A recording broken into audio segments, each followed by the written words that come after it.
तो मेरे छात्रों, मित्रों और विद्यार्थियों, अब हम सेक्शन 3 के एक और बहुत ही इंपॉर्टेंट और लास्ट चैप्टर की तरफ बढ़ते हैं, जिसका नाम है एंड्योरेंस ऑफ मसल। अब हम स्केलेटल मसल के कॉन्ट्रैक्शन के लिए जरूरी 3 फैक्टर्स को बिल्कुल लाइन बाय लाइन इंग्लिश में मीनिंगफुली समझते हैं। स्केलेटल मसल के कॉन्ट्रैक्शन के लिए 3 फैक्टर्स बहुत जरूरी होते हैं: मसल की स्ट्रेंथ यानी ताकत, मसल की पावर यानी शक्ति, मसल की एंड्योरेंस यानी सहन शक्ति। मसल की एंड्योरेंस 2 फैक्टर्स पर डिपेंड करती है, स्ट्रेंथ और पावर। मसल की पावर उसकी स्ट्रेंथ से ही डेवलप होती है। Strength of the muscle: contraction के दौरान जो मैक्सिमम फोर्स पैदा हो सकती है उसे मसल की स्ट्रेंथ कहते हैं।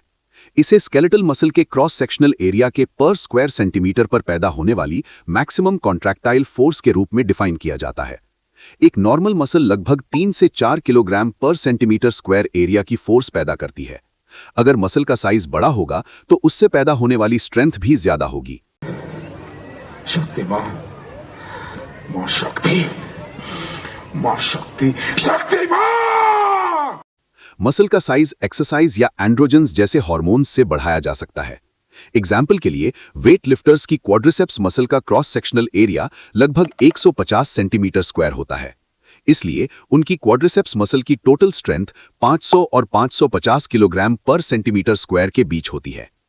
Types of muscle strength: muscle strength 2 तरह की होती है, कॉन्ट्रैक्टाइल स्ट्रेंथ और होल्डिंग स्ट्रेंथ।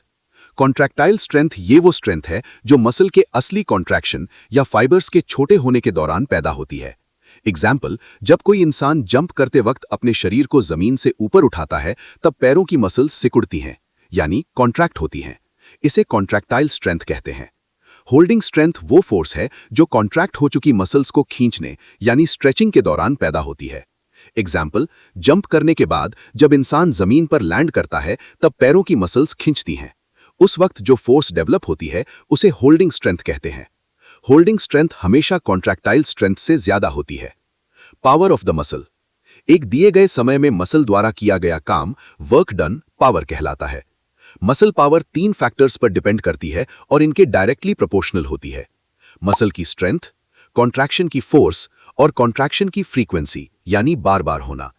मसल पावर को आमतौर पर किलोग्राम मीटर पर मिन में एक्सप्रेस किया जाता है, यानी 1 मिनट में 1 मीटर की ऊंचाई तक मसल द्वारा उठाया गया वजन।